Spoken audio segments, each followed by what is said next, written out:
And I'm going to go ahead and mute all the lines, and then I'm going to ask that you guys unmute your line when it's your turn to talk.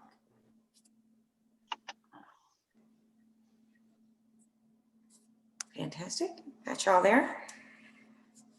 All right. Well, as I was saying, last week we had the opportunity to talk to some of the Northwest Indiana legislative delegation about the 2021 session that's coming up. It's going to be an interesting session, and we will be doing a Zoom series around that session where we are talking about what's going on in the legislature. We'll have legislators talking about the bills that they have in front of them.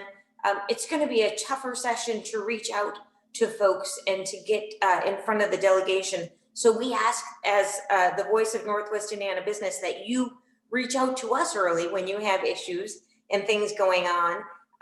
Our Zoom platform will start on January 9th. There's sponsorships available for it. So if you're interested in showcasing the availability of reaching out to the delegation and having your name on that, we'd welcome the sponsorship. It's kind of taking the place of our legislative reception. Usually we're able to go down to Indianapolis and really meet with the legislators face to face. But obviously this year is a little bit different, and 2021 session is going to be different. So we're improvising and trying to bring the legislators to you on Zoom. So we look forward to doing that. And we'll do it every Friday in January. And then as we move into February and March, we'll look at what the need is and what the activities happening around this session and dial it in from there. But so it will be at least every other week in February and March. But if there's a need for more sessions, we'll figure that out as we go. Did I do okay with that, Rayanne? Did I cover everything I needed to cover? All right. All right. Well, again, thank you all for being with us this morning. I'm Heather Ennis. I'm President and CEO of the Northwest Indiana Forum. We've got a great program for you today. I know we've been talking about expansion of the commuter rail service for 20 years at least. We've got a great infrastructure, a great commuter rail service in the South Shore, and we're really excited about these projects. These projects, the Westlake and the double tracking, are game-changing opportunities for the region. And what makes those game-changing opportunities is the transit development districts that go around them. These truly are economic development projects that bring a more robust and creative way of life for Northwest Indiana. So we're very excited today to have Bill Hanna, President and CEO of the Regional Development Authority, on the line along with his team.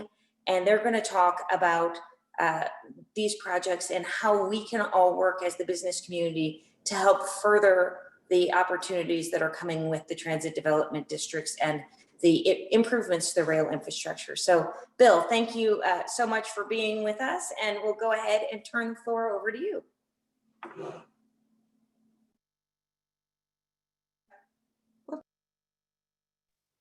Bill, you're muted, Bill. Can you hear me? Yep. All right. I just said everything, and now I'm going to have to say it all over again. But no, I'm kidding. Thank you for your patience, and thank you for having us here today.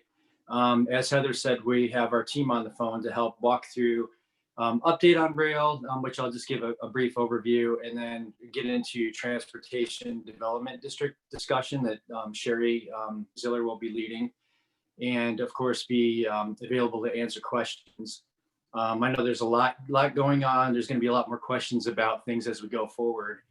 But for right now, just kind of as a summary of what's happened lately, and I know that you're all aware of the fact that the Westlake corridor expansion has been given a full funding grant agreement from the FTA, which is phenomenal and in my mind a historic event, given that people have been working on it for well over 30 years and hundreds of people on the team to help make it happen.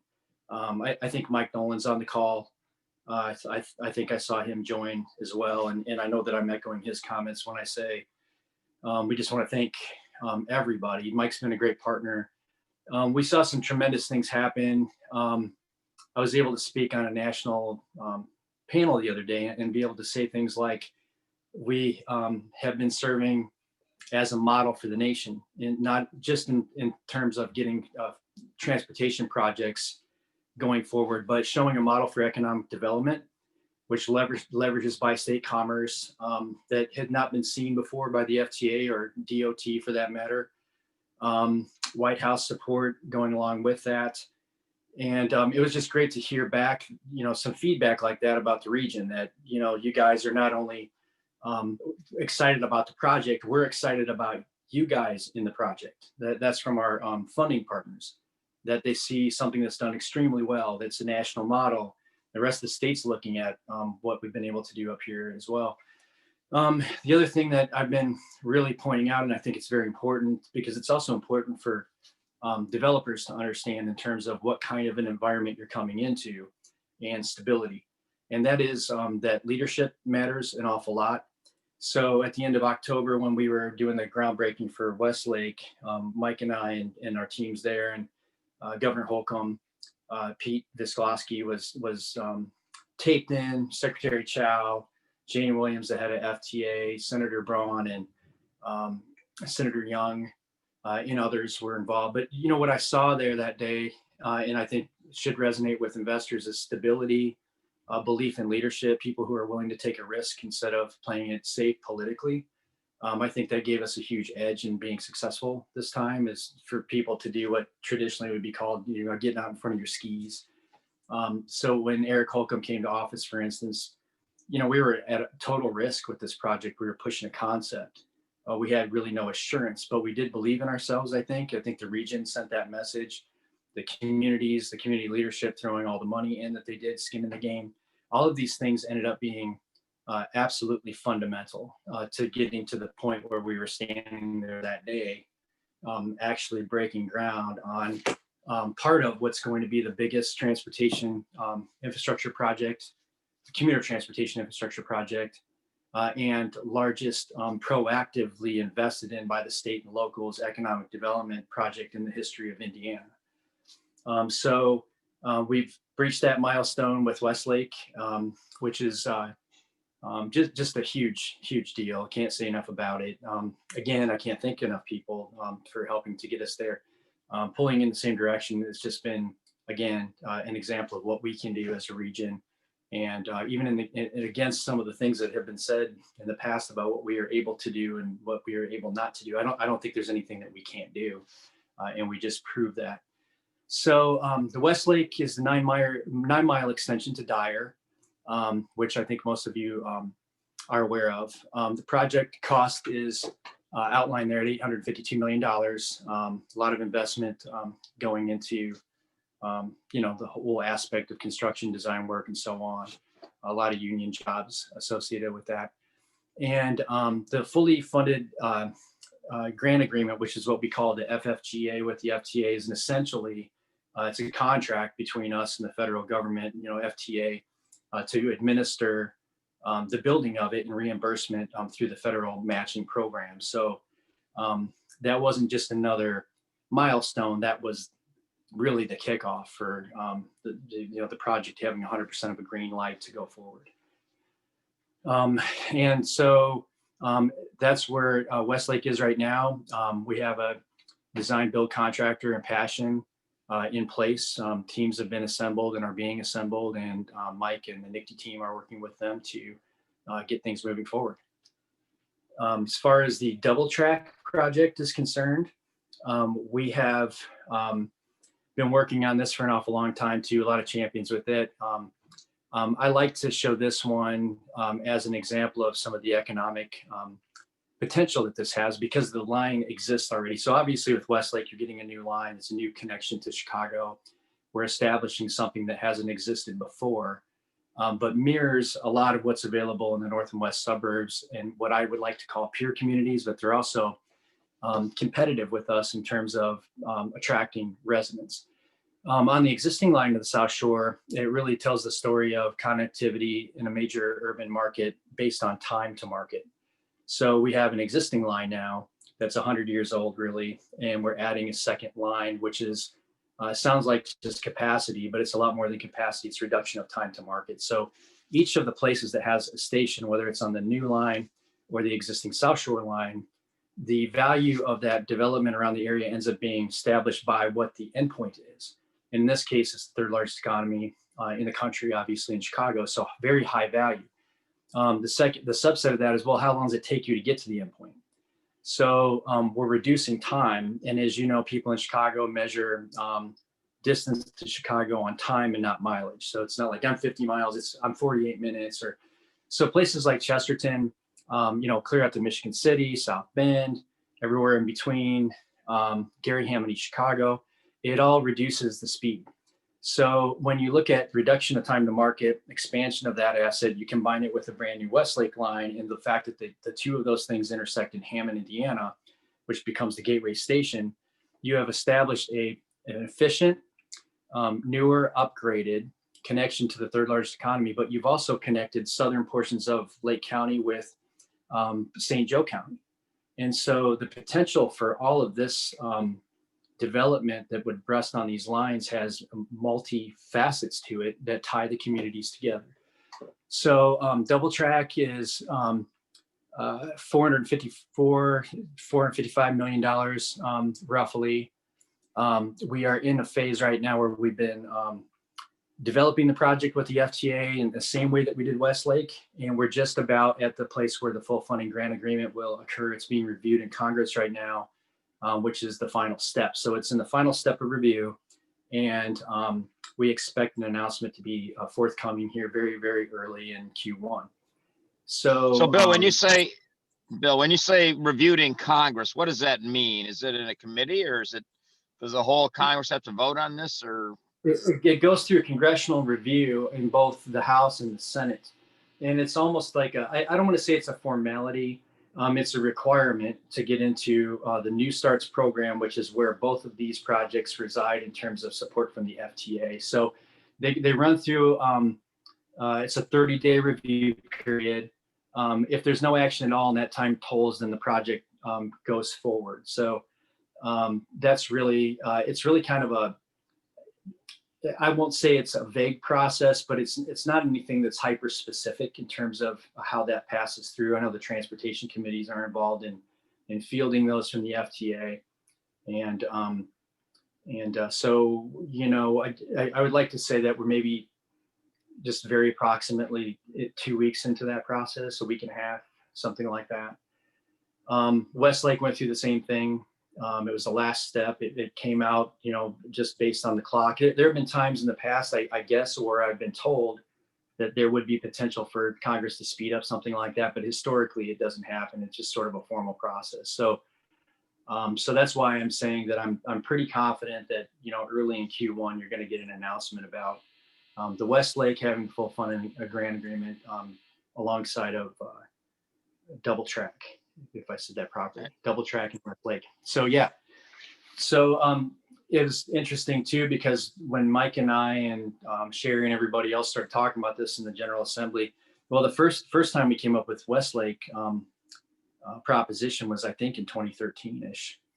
And so we talked about these projects really being one and the same, in the sense that, as I just described them, the upgrades work together. They, find their way together in Hammond and position the entire region differently than it is today in terms of how it interfaces with the communities within it, and then how it connects to Chicago. So to have the double track come so close to the Westlake in terms of an approval essentially gets us to that narrative that we started with and what we wanted to achieve in the first place. So you'll have construction going on with two projects at the same time. And so it's, the technicalities of whether or not they're funded from the same sources. There's two different full funding grant agreements that come out of the same program. For practical impact purposes for Northwest Indiana, you have one giant project that's well over $1 billion going on right now, and getting ready to be green lit. And so the next construction season with Westlake is going to be exciting, the design period with double track coming up, and really talking about construction jobs for the next five plus years going on, just getting this stuff into the ground.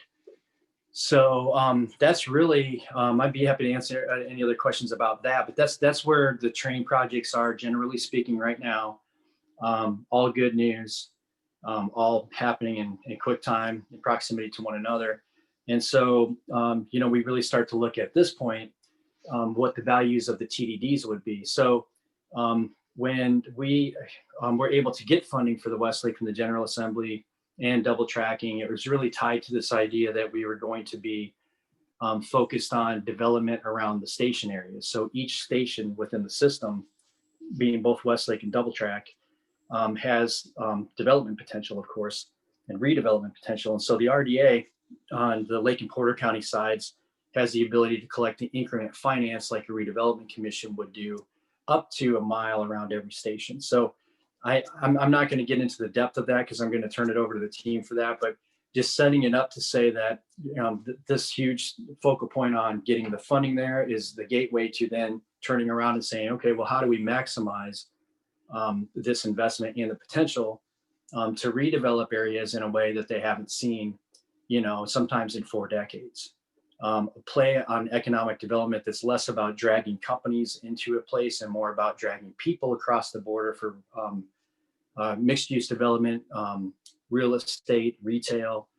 So it's a different approach than we've used, I think, proactively in the past. So I'm excited about that. But that's really kind of the update and introduction that would lead us into the next part of the discussion. And so for that, I would turn it over to Sherry Ziller and the rest of our team. Okay, sure. Thank you very much, Bill. Good afternoon, everyone.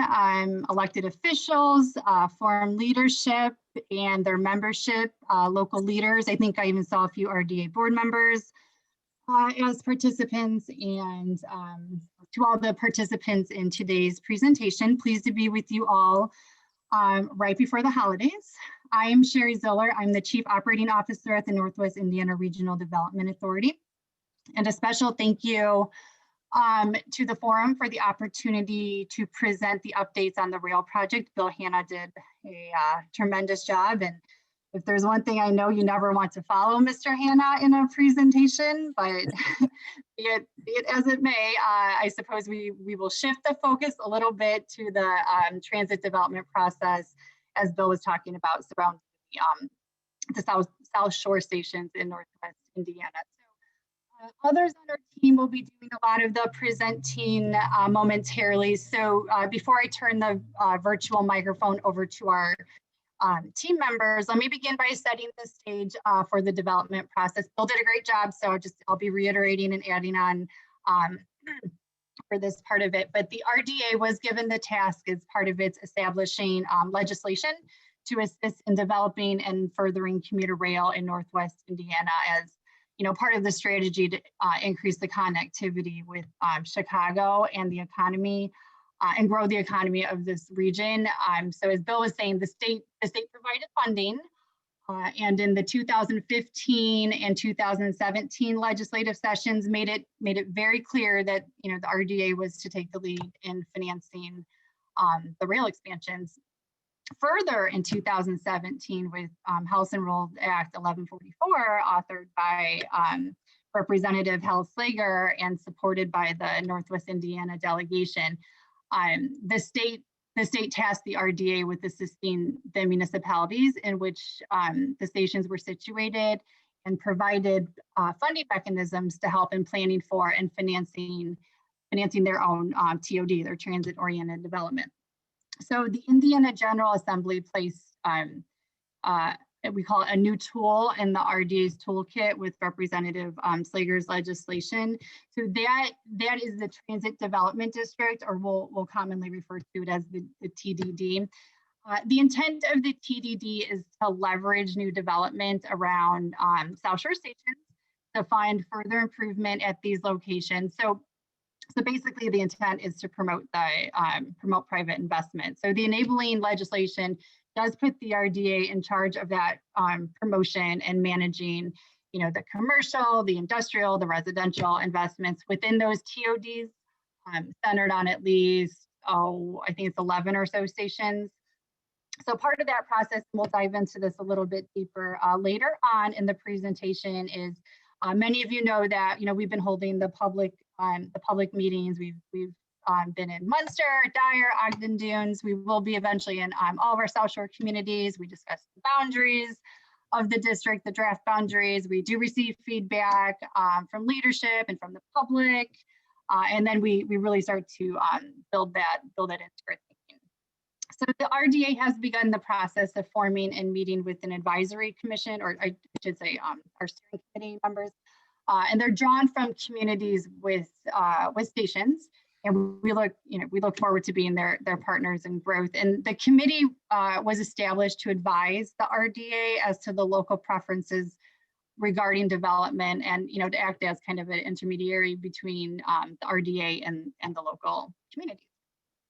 So our goal here is really to map the areas we believe can best leverage the state created financial tools. When Bill was talking about the increment earlier, to really support that development around the current and planned commuter rail stations. So the planning entities, so it might have been the previous slide. Sorry, I probably got a little bit ahead of myself. But so I would just say just really quick for the planning entities, during the past 2 or so years, the RDA has been meeting with our station area community leaders to really understand their own visions and planning concepts for TOD. So the RDA has pulled together a planning team to assist in these efforts, and that consists of SKSK, KPMG, and Policy Analytics, all of whom you'll hear from momentarily as we go through the presentation. We've been taking the next step in many of our communities in this process of bringing what we consider a unique set of development tools into play to help grow the Northwest Indiana economy and further establish a high quality of life for our region. So these special taxing district, another way to say it, will provide the funding for the infrastructure improvements and the transit-oriented development around our stations.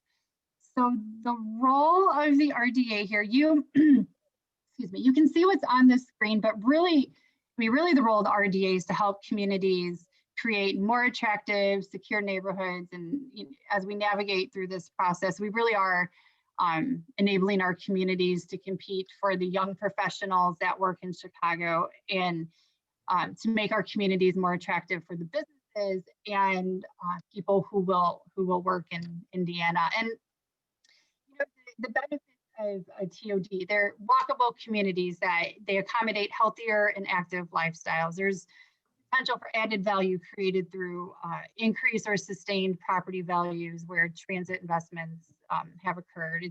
It's improved access to jobs and regional amenities. It's expanded mobility choices and increased transit ridership. It's really what it is it's more livable communities with a sense of place. So what does a TOD look like?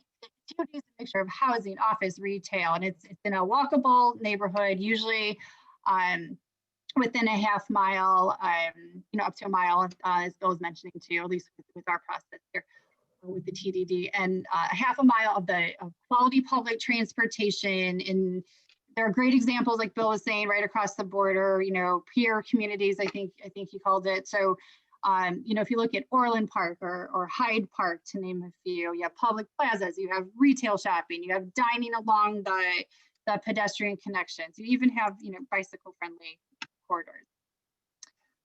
So that's TOD. So the benefit of the TDD is to bring all of that, to bring it all to life.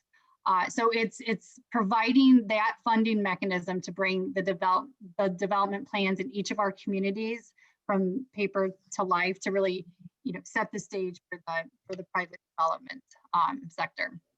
So while federal matching funds for the 2 rail projects are really coming to fruition, as Bill indicated, the RDA really does believe that it's imperative to begin that planning process for our stations, I mean, yesterday. So that's what we've been, much of our focus has been on lately, as projections indicate that as much as 2.3 billion in private investment will be generated by the commuter rail expansion. I'm sure you've heard us say in the past, and that's going to be over the next few decades. So the sooner the planning begins, the more control our local communities can exercise over the types of development that come to their community.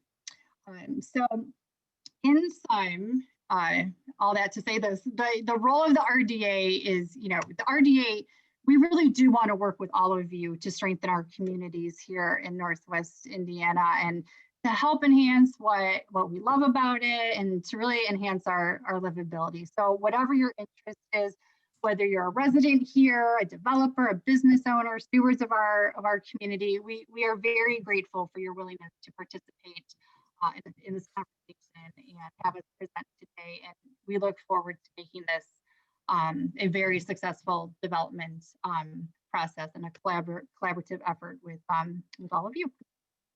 So with that, I will hand it over to our team members, and they'll dive into the details of what this all means. So we have Eric Lucas and Aaron Kowalski from MKSK, and then many of you know Bill Sheldrick. He is with us today, and also David Reynolds from Policy Analytics, and they will walk us through the remainder of the presentation. But again, I would like to thank you all for your time today. We really do appreciate the opportunity to be with you all today. Bill and I and the rest of the team will be available at the end for the Q&A portion. So with that, Eric, Lucas, if I may turn it over to you. Sure. Thank you, everyone. Thank you, Sherry. Appreciate that. And it's a pleasure to be here with you all this morning talking about such a significant opportunity for Northwest Indiana. I won't go through all the data and statistics here, but as Sherry laid out, there's such a tremendous impact through this project, not just through the public investment that Bill mentioned, but also the anticipated private investment and what that means for the economy in Northwest Indiana, the people, the jobs, and the connectivity obviously back to Chicago and the third largest MSA in the United States. And so with that, our role on the project is to help envision how the line can be catalytic to achieving each community's goals for growth and economic development. You can move to the next slide, Aaron. And as Sherry also mentioned, we can look across the border and other cities across the United States to understand how this kind of investment in public transportation can really mesh with the community's goals for growth. And so when we think of growth in a community, we want to look at that through the lens of every community's own goals and aspirations.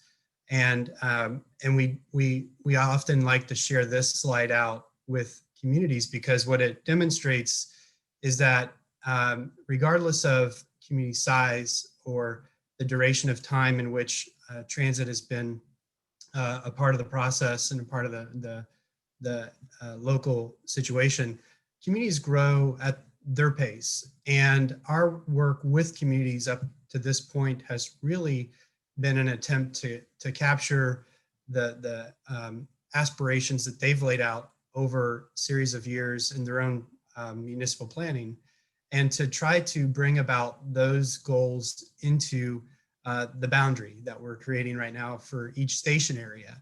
And so this slide's really good at demonstrating that communities can grow differently and should grow differently based upon their own goals, and that growth can sometimes occur very quickly, sometimes it can occur at different rates, and it can also occur in different ways.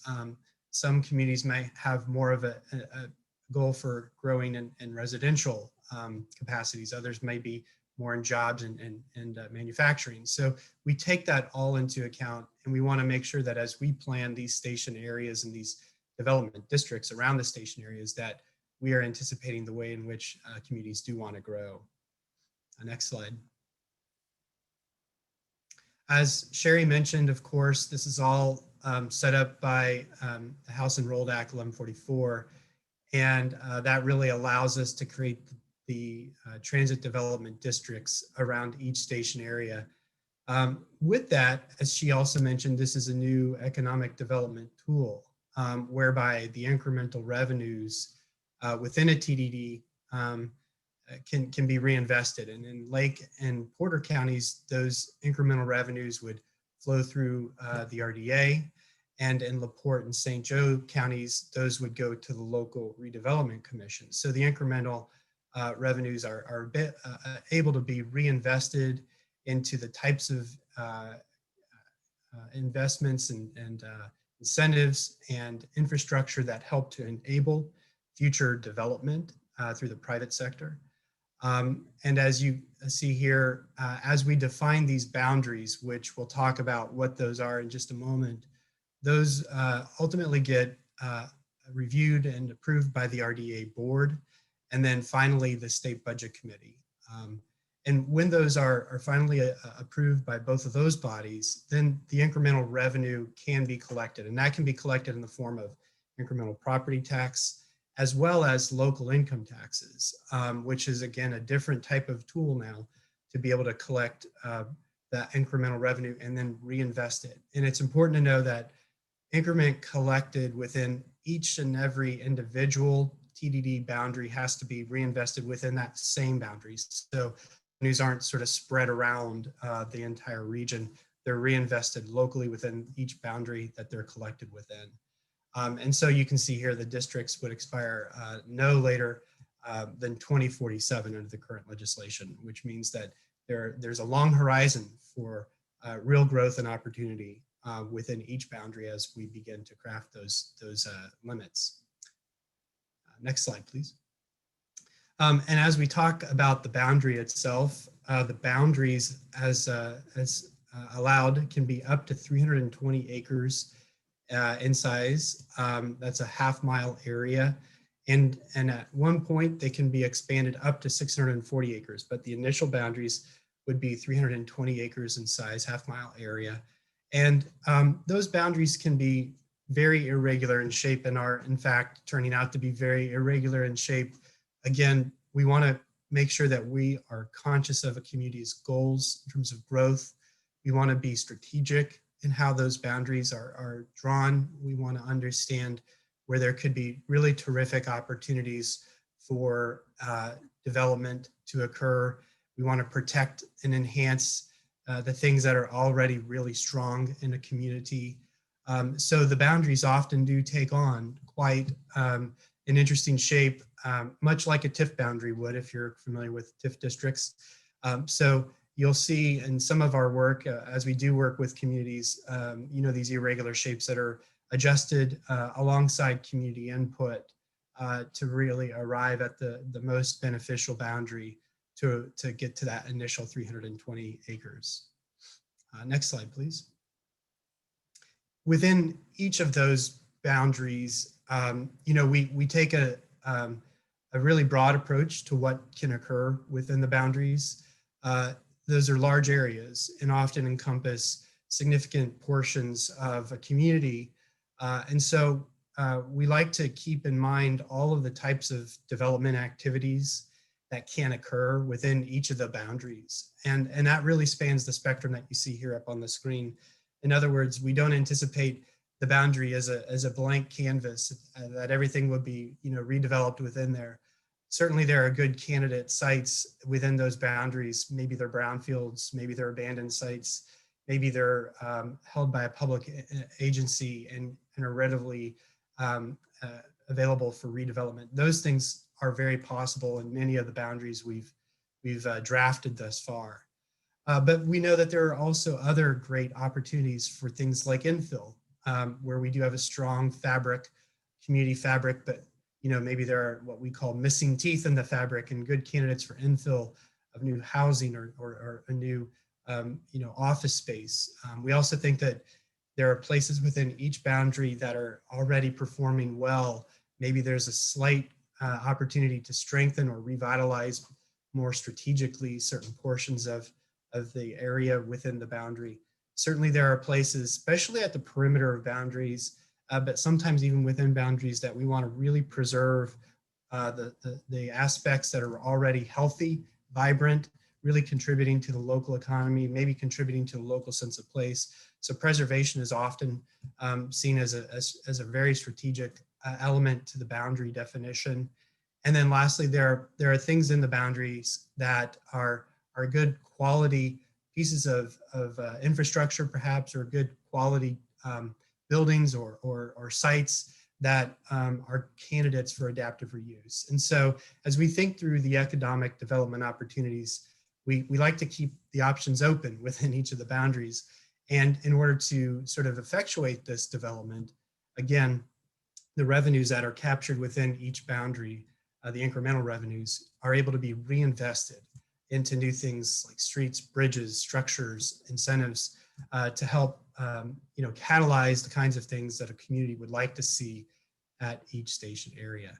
And so with that, there's a great deal of information about how those revenues are captured. I know that's probably really important to all of you on this call. So I'm going to turn it over to my colleagues here at Policy Analytics, David and Bill, to walk a little bit through that process.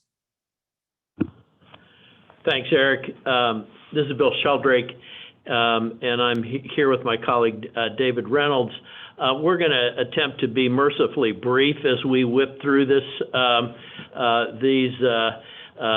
deep weeds issues here.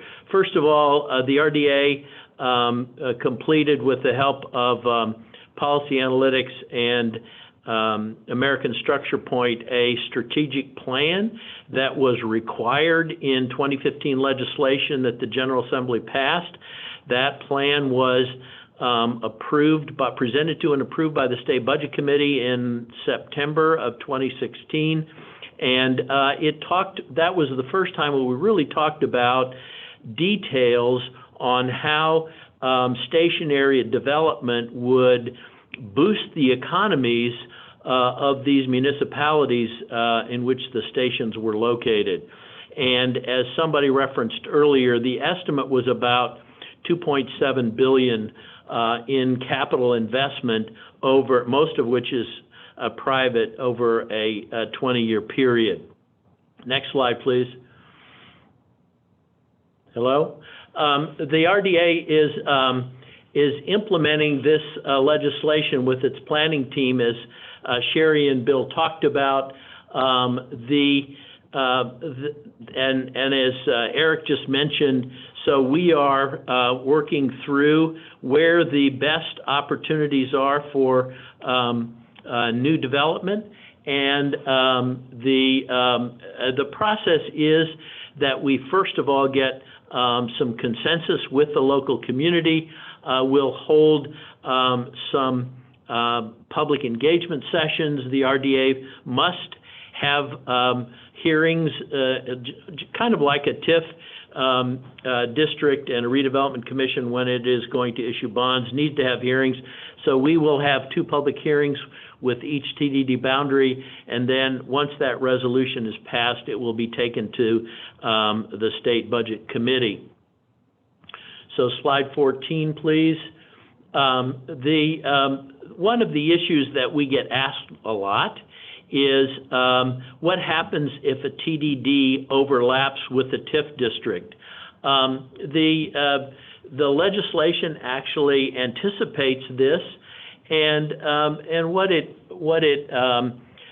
anticipates is that the RDA and the local community would in fact have a negotiating process in which there would be a consensus in terms of how the revenues would be used, and then the timing of that, and then there would be a memorandum of agreement between the RDA and the local community that would show how the incremental revenues flow. The incremental local income tax revenues would be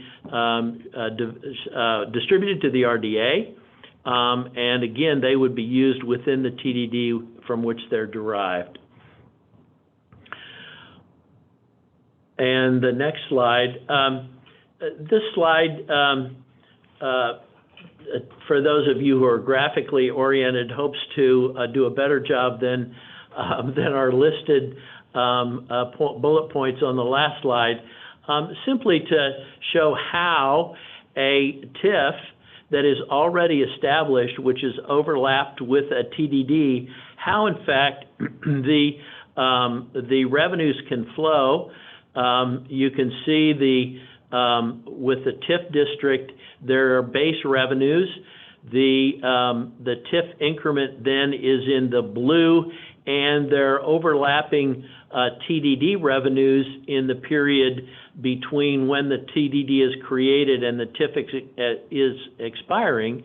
But then you also have the opportunity for the TDD to extend the TIF's, if you will, redevelopment impact by having the TDD property tax increment and the income tax be directed to projects which are within that district.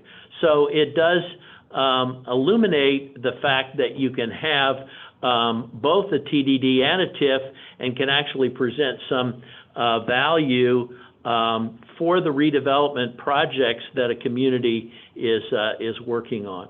So let's go to the next slide. As we've talked about, an MOA would be developed. When we talk about an MOA that would address the way the revenues are handled within that overlapped area of a TIF and a TDD, for those of you who get involved in these projects at a fairly deep level, you'll immediately understand that without a document that addresses the split or the way the revenues are handled, bonds will not be able to be issued. And so one of the advantages of the RDA participating in this process with the community is that the RDA can issue bonds using the TDD incremental revenues, and those bonds will not be on the community's balance sheet, and will relieve the community of some of the stress of redevelopment within a district and around a station. So that is one of the advantages, but that will require an agreement that is negotiated between the municipality and the RDA. So let's go to the next slide. So I'm not sure, is Aaron or Eric, will you address this process, please? Yeah, I can touch upon this really briefly here. So as Sherry mentioned, we've been working for well over a year with the communities to arrive at draft boundaries. We are at that point with a lot of the communities at this stage and a lot of the station areas. Over the last month or month and a half, we've begun to have public engagement sessions. These are interactive meetings via Zoom like this, where we're able to share out that draft boundary, our process, and get feedback. And we've thus far done that in Munster and Dyer and Ogden Dunes.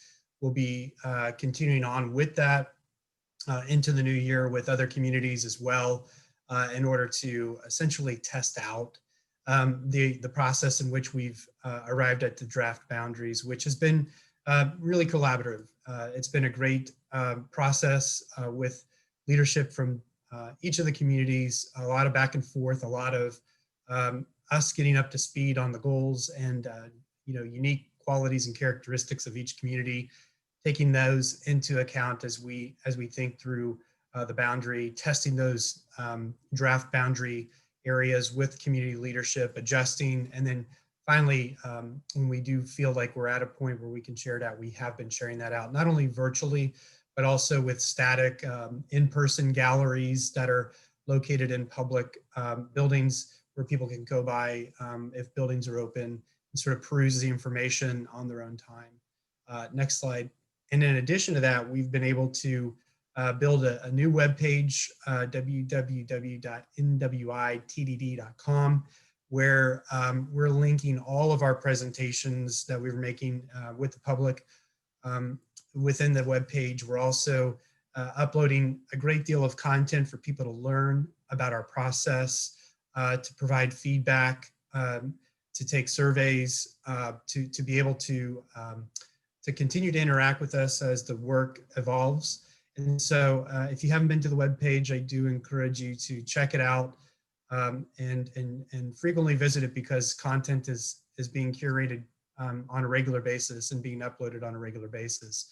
And so this will be an ongoing, living sort of depository for the work that we do, not only currently with the boundary process, but in the future as well. So I think with that, we've taken up quite a bit of time here. And I know we also wanted to leave time for some questions, and hopefully you all have some that we can help answer. So Sherry, I'll sort of open it back up unless you've got any final words to say here. I'll open it back up for any questions that the attendees might have. Yeah, I mean, thank you, Eric. We can wait for some questions to come through, but you know, and Bill, Hannah too, if there's anything you'd like to add. So we would, on behalf of the RDA, you know, thank you all for your time today. And you know, the RDA wants to continue to interact with you. You know, whether you're, like I said, if you're a resident, a business owner, a leader in our community, a developer, someone in the private sector.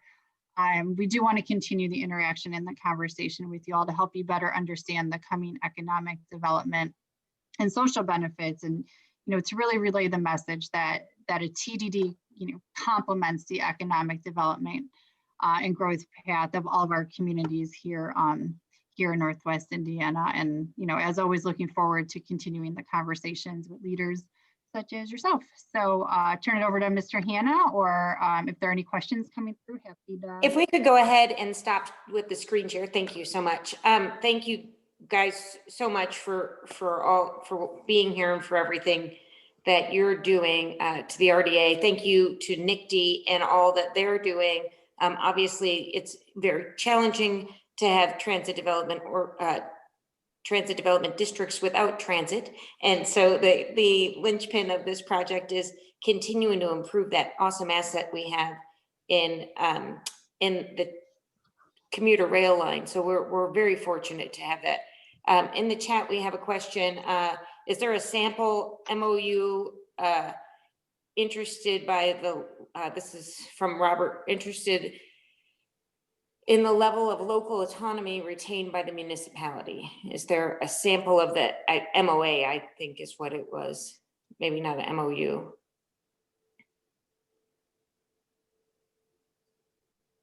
Maybe Sheldrake could answer that. Sure, Heather. This is Bill Sheldrake. The legislation retains for the municipality the zoning and land use parameters for the community. So, in fact, the MOA will have to deal with the revenues, but the municipality will be in charge of the land use and the zoning. So there really will be a collaboration between the entities as that agreement is put together. Is there a sample for the of an MOU, a memorandum of understanding between the RDA? I think you said that the RDA would be the collecting entity for the incremental revenue. I'm not.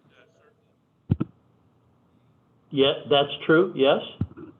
So I'm just looking if, in fact, there is a sample MOU available that would delineate circumstances. As far as I know, Robert, we have not developed one of those yet.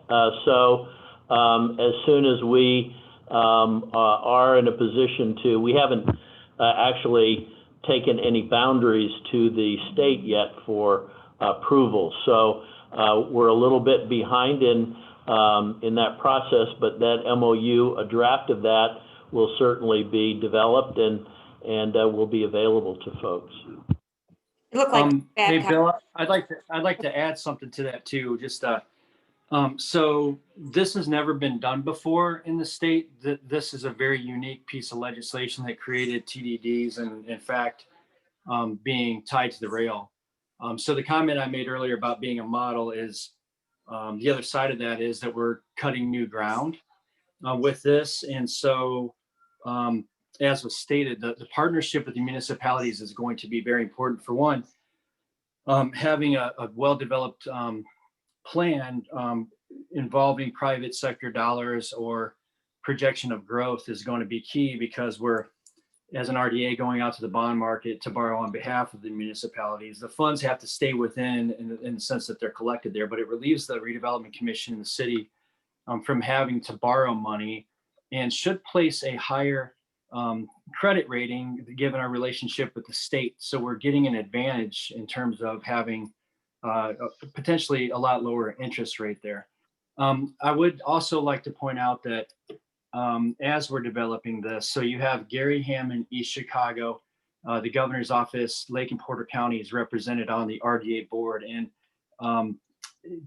to say that there's been a lot of leadership out of the board is an understatement, in the sense that they went out again at risk to develop these projects. But the reason I bring them up is that the RDA itself it consists of the representatives from the communities. And so when you think about voting on the set boundaries for this, or a concept or an MOU, it's going in front of the board, which is comprised of local representatives. And so with each of your communities, and if you're in an unincorporated area, town, you have the Lake County representative, which is Randy Palmatier in our case, or Porter County with Chris Campbell. You have Tony Walker from Gary, Africa Tarver from Hammond, and Milton Reed from East Chicago. And so these individuals are there also to help carry message back and forth with the RDA. So I just wanted to get that out there, just to explain that, the RDA itself is a creature of the communities in a lot of ways. And then the governor's two appointees are there to carry message back and forth in between what we develop locally and the governor's office, and then also our relationship with the General Assembly, as Bill is alluding to, the idea that we review a lot of these things in front of the state budget committee. So I just wanted to, I think that structure is very important to this particular process. And I just wanted to get that out there. Thank you. Thank you so much, Bill, for that clarification. That's awesome. And it's great to have that representation. I know that Don Babcock had a question. I just did want to say that it is Bring Your Father to Work Day. And I do have my dad here with me listening in, who's been a longtime advocate for NICTE and the commuter rail line. So I appreciate the opportunity to have him with us. Don Babcock, go ahead. Yeah, so first off, a great presentation and a wonderful opportunity for all of us. And thanks to everyone that's been supportive and participating in this. I have a follow-up question on the MOA question we just got into, because I'm always sensitive to the appropriate amount of public comment at the local level relative to a community agreeing to some activity. And I don't know if you've ironed out the details in each community and how that would take place, whether this is going to be a redevelopment commission presentation or a city council presentation, or if the mayor arbitrarily has the authority to sign off on this. I mean, who at the local level has the authority to sign the MOA, and what is the process in front of that, or is that still to be determined?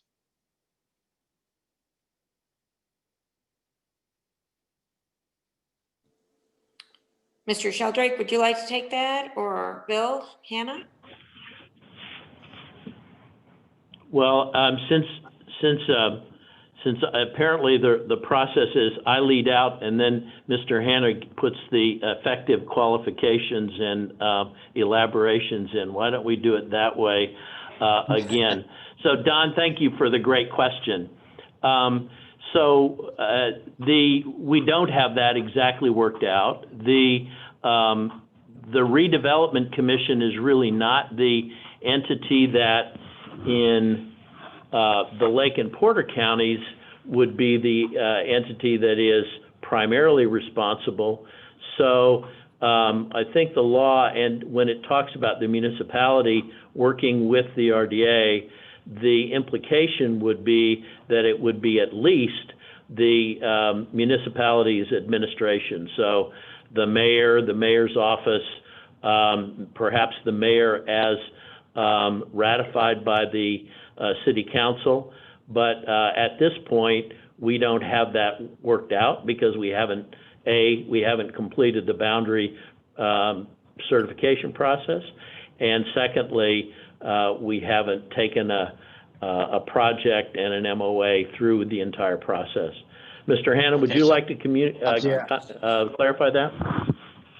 Yeah, no, I agree with what you said. As I said before, a lot of this is a process. I would say, having some background with the city, some of this would be determined by how the mayor would want to interface with, say, a city council or, a town council, as the case may be. Just as an example, so if it was an executive function decided upon the parties as being such, there's nothing wrong with having a review like we have with the state budget committee with the city council. So I think, that to some degree or another, that stuff is to be determined, and it has something to do, at least in my mind, with the comfort level of each municipality as they go through this process. And so, and again, we have town councils and city councils involved, so there would be some differences as well. Well, those are good answers. Thank you, Bill and Bill. But I guess we're the Bills now, so that's cool. So anyway, I am sensitive to being in any number of these community meetings, how the potential for these things to get politicized. And I think that when you have your TDD community meeting, that it would be good to have the understanding with whoever the leadership of the community is there to square up with the public early on what exactly the process is for the approval of the TDD at the local level, just so that people know where they can engage or not engage, or whether they have to attend RDA meetings or locally. So I think that clarification would be helpful. So just comments. Don, one other thing, this is kind of outside the formality of it. To your point, just being direct and pragmatic about things. We can't forget that we're talking about private sector development here. We can't do this organically. I know that you know that, but in and among ourselves as governments. And so the more turmoil that might exist from a political standpoint is a deterrent to a private investor because it represents an additional risk. And so I would say, I think to your point, the process has to be very inclusive from day one. And we don't have, as an RDA at least, we don't have any preconceived notions about how that's going to be able to be achieved. But we do know that it has to start early and, as I said, be inclusive because, we're trying to satisfy what we would like to see as communities. And then also, if you think of it as matchmaking, then from that point, so we will have designs that the communities prefer. And then we're trying to get a relationship with the developer to make that come to fruition. In between there is the space in which we can use the incentives to bridge gaps to help make that happen. And that's the increment capture. And most of you know what that can be used for, public infrastructure and other things, just as was alluded to, a redevelopment commission can do. So, Munster has done a lot of this recently, as you've seen, and I think they've done a great job of, just as one example, a recent one of doing those things early, just like you would in any other function of the city, to have, the public input comments, the charrettes out there where people can view what's going on. There's practical things about aggregation of land and ownership of land in the immediate area, and partnerships as to how you might achieve getting enough land mass to put together. So there's an awful lot of complexities, and each one will have a different scenario in terms of land and design. And so I know I'm giving a very general answer there, but it's just to and I appreciate that, Bill. I could also see the Don, I hate to interrupt. We've got a couple. Okay, go ahead. We've just got one more Sure. question that we want to get to. I'm sorry. I hate to. No, good. No, it's go. I know Matt Wells has been patiently waiting for one question. Matt is the current interim director of One Region, and we've been talking about the district really makes this project really sing, and all of the components will be a variety different, but really the district overall is what brings us together. So Matt, you had a question? Or Yeah, comment? thank you, Heather, and thank you to Bill and the whole team. This has been terrific. I'll keep this brief. I know we're at time here, but I wanted to see if if there was a rough sort of idea about the timeline for development and approval of the TDD boundaries. And the reason I ask is that we have a group of bank CEOs and bank presidents who have worked on this gap financing program for transit-oriented development. And while there was a bit of a hiatus when the recession hit, that effort has been picking up steam again, and we're looking to move forward in early in 2021. And so I think for our private sector partners that are looking to be financial backers for transit-oriented development, I just wanted to see if there was a kind of an outline as to where along the timeline we might expect some of these TDD boundaries to be finalized, so that we can kind of get a sense of when projects could be funded that would qualify. This Bill Hanna. I'll let Sherry and Sheldray kind of field this more specifically, but when Sherry was talking about the idea of yesterday is a good time to start. While we have some proximity about what we'd like the timeline to be and what we have to do to go through a process, I would just simply say that the full funding grant agreements that you heard about with Westlake and the forthcoming one with Double Track send a different signal to developers maybe than they do to the process that we're trying to run. And so, part of that is we'll lay a timeline out for you, but being agile to some extent is going to be important. And so, Sherry, would you like to walk through kind of what we're thinking about in terms of drawing districts as a beginning? Oh, yeah, sure. Thank you. Thank you, Bill. And thank you, Matt. Good to see you again. So to answer your question directly, I would say as our team and I are working through this and, with the complications of COVID, we feel that although just slightly delayed, we would probably get in front of the state budget committee, or at least try to by mid-year next year. So wait for the session to occur and conclude, and then hopefully get some time in front of, because remember, kind of the end of the line is going in front of the state budget committee for their review. So if we can get their sign off, then that would essentially mean that the boundaries are in place, and then part two kind of happens with the increment being collected. But like Bill said, and just to reiterate, we can start, talking with the developers, as we currently are, the earlier the better. So looking forward to working with you and the programs that you have put in place, and making some good things happen. Great, thank you, Sherry. Thanks, Bill. Great, thank you to all of you. Mike Nolan, I know you're on the line. Did we miss anything critical, or is there any place the business community can step up and help you as we continue to drive this monumental project forward? Oh, thanks, Heather. And if I'd have known it was Take My Father to Work Day, I would have brought him too. Hello, Michael Harris. How are you? Hi, fine. No, Bill hit it all on the head. We are just thrilled. We just got another 49 million appropriated for Double Track. That means we got 100 million right out of the gate. Once we get a full funding grant agreement, we're looking to start construction on Double Track summer of 21, finish up late summer of 23. Westlake is about to turn dirt next summer as well. So Bill's right. We're going to be 1,500, 1,600 new construction jobs right off the bat here. Then we're going to be humming. You guys have been great. And Bill's right. We keep hearing that message from Washington that they are so impressed by the level of support at every single level. It's not just the state government or the county. It's cities, it's communities, it's business organizations. Your voice was heard, and heard very loudly. So thank you very much. And we can't wait to get started. Well, we can't thank you enough for your leadership. This is a monumental project for all of us. And as we continue to say, the best time to plant a tree was 20 years ago. The second best time to plant a tree is today. And so we look forward to seeing the wonderful fruit that these trees will bear as we continue to move forward. So thanks, Mike, to you and your team. Bill, any closing comments?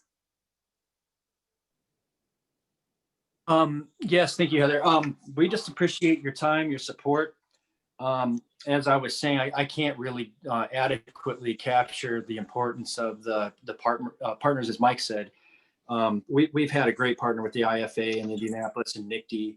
I'm really impressed with how things have come together. But prior to that, just the support to get these things sold. And I like to tell people, hey, we have a Republican supermajority in Indiana that just supported a huge public transportation project. And it's because of the economic impact of it. And so those two things are not mutually exclusive. And I think everybody on this call got that from day one and really did an outstanding job to the person of really making that message clear to decision makers. And so I want to thank you for investing in yourselves and in us. And someday somebody's going to be riding that thing after we're all gone from this earth, making a living out of it and going to school and putting bread on the table. And these things are things I think we can look at and say we didn't waste the times of our life, you know. And so congratulations to everyone that participated in this effort. And I thank you again. Well, and to Bill and to Mike and to Sherry and to Bill Sheldrake and the consulting teams, you guys are doing the yeoman's work and it's really been amazing. So thank you all for joining us today. This is a monumental project, as we've said time and time again. The opportunities that are created by this development district are astronomical for the future of Northwest Indiana. And we're excited to be partner in it and continue to move the region forward. We wish you all a very Merry Christmas and happy holidays. We will see you in the new year. Our first Zoom of the new year will be January 9th with